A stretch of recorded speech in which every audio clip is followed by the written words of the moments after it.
Welcome back to this Let's Play of the original official campaign of Neverwinter Nights 2.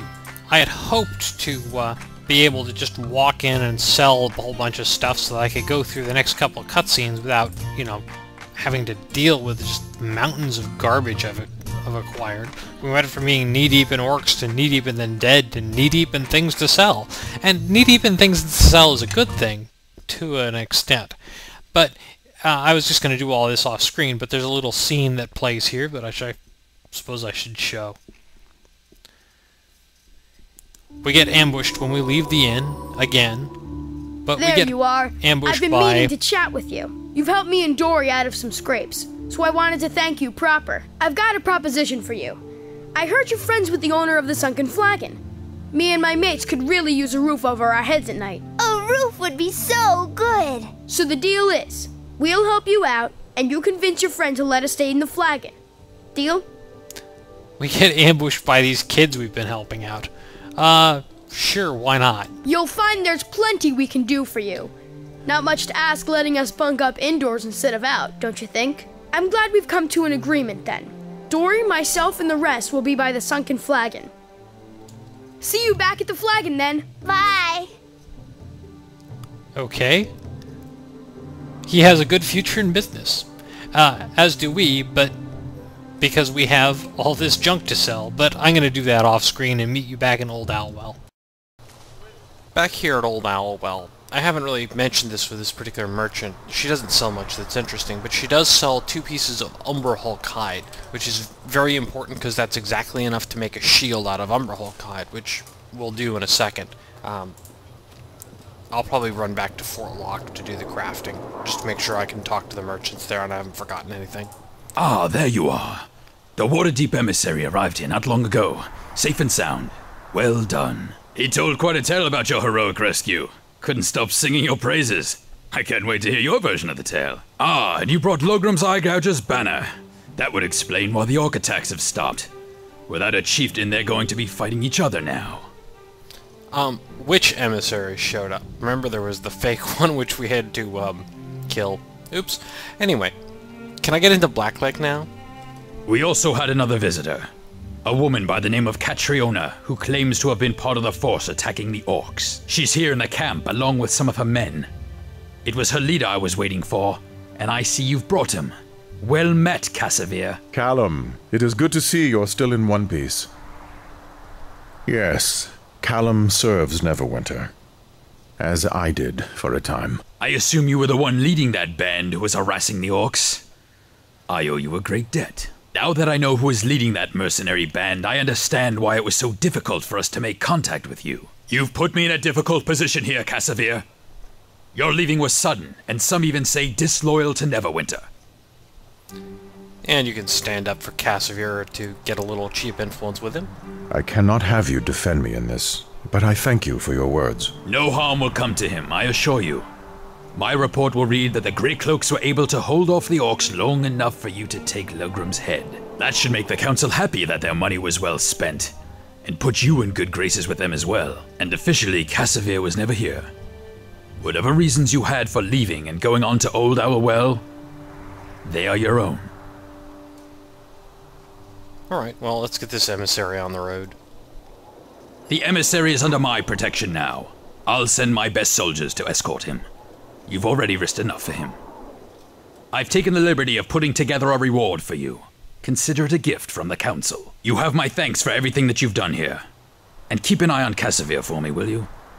I hope you can help him. Back to work for me. It was good seeing you again, Cassavir. Good luck to you. Oh, and you may want to go see your friend, Catriona, if you haven't already. I'm sure she'd like to make sure you're alright. And the reward is 1,000 gold in this great axe, and it's actually not a bad great axe. It would have been nice to have had it for the last, couple episodes, because it does damage bonuses against orcs. But it's not bad just as a weapon in general, because it has a damage bonus against evil, and not surprisingly, most of the enemies you fight are evil. Imagine that. But I'll hand it over to our good friend Cassavir. Paladin having an evil smashing weapon is a good thing, right? And I'll use the Ravager halberd on my own guy, just You know, because I like having big two-handed weapons on my big two-handed orc. It's good to see you again, Cassavir. I heard you found Logrim. We did. I am glad you were able to make it here to warn Callum. If we had failed, there would have been little keeping Logrim and all the tribes from retaking this place. Any new orders? Even with the tribes in disarray, you and I could probably help with the Grey Cloaks, if you wanted. Alright, and there are a couple other things you could ask her, but we do need to talk to her at some point in the future, but not quite yet. She will become, I wouldn't say important, but meaningful later. Penton here also will become meaningful later. But we don't have a place yet, as he calls it, so I'm going to go on to Fort Locke and do some crafting. I tend to use Grobnar for crafting. Crafting everything, really. Since he has the Use Magic Device skill, he can use scrolls of any spell, so you only really have to give him the Craft Magic Arms and Armor and Craft Wondrous Item feats, and then you can make absolutely anything in the game. It costs a little more because you have to scribe the scroll first, but it's not a big change, and frees up slots on people like Sand and Ziggy. So I'm also going to have him get ranks in Craft Weapon. It doesn't really take a whole lot of ranks in the base skill to make things, and Grobnar, being a bard, gets no shortage of skill points. For spells, I guess I'll get Greater Invis and Shout. And for level 3s, ooh, Confusion. Grobnar is an expert at confusion because he's so challenged. Anyway, I've cast a heroism buff and also Fox's Cunning, which gives +2 int, so +2 to all the interrelated skills on Grobnar. I'm having him use Inspire Competence. That gives him a 19 rank in both craft armor. Now, the other thing I need here is this, oh, that's interesting. Does the Luckstone not actually give Craft Weapon? No, it does not. Oh, that's too bad. I won't be able to make absolutely everything I wanted to make. You need a 15 skill to make martial weapons out of adamantine. Oh well. But the most important thing I want to make is throw 2 Umberhulk hide and a heavy shield mold. Heavy shield mold requires two metal ingots, which Umberhulk hide is close enough. You put it in a blacksmith's workbench, and you use the hammer on it, and we get an Umberhulk hide heavy shield, which gives a default AC bonus and immunity to mind affecting spells. Yes. So I'm going to give that to Eleni and have it replace her normal shield. I hope I will find some more Umberhulks so I can make a couple more of these shields, because they are probably the best heavy shield base type in the game. You can further enchant them, of course, if you really needed to.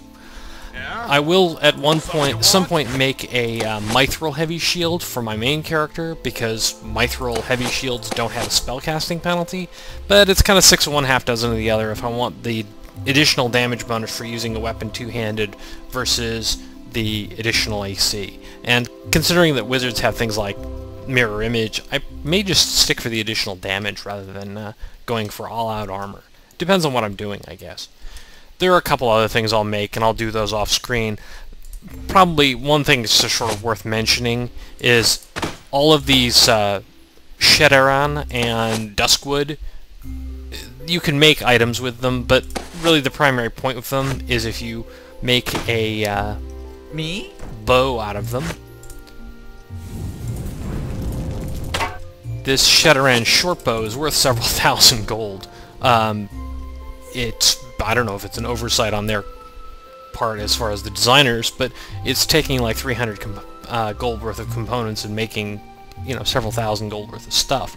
So I'm going to be, every time I find Sheddaran or Duskwood, I'm going to be turning it into a bow so that I can sell it. Zalantar is the same thing you do, and you do it with light shields instead. Zalantar light shields also give no spellcasting penalty, but they're base a light shield rather than a heavy shield, so there's just one less AC, assuming you have shield spellcast. The last thing it really is you know, very well worth making is mithril full plate.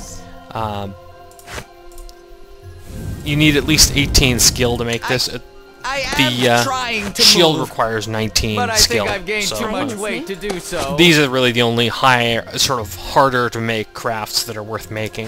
Mithril full plate is the heaviest armor LNE can wear. As I think I mentioned before, mithril is always sort of 1 feet less than normal, so it's actually medium armor instead of heavy. I'm going to make a whole bunch more stuff and then meet you back in Neverwinter, because just actually doing this on screen is pretty tedious.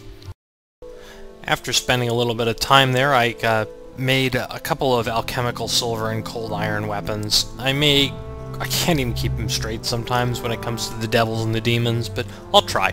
And, you know, if I don't, well, I can always just bash them with good old magic. Next time, we're going to hand in our quest to Captain Berlena here, and she'll give us access to the Black Lake District. Right? I hope? Maybe? We'll see you next time.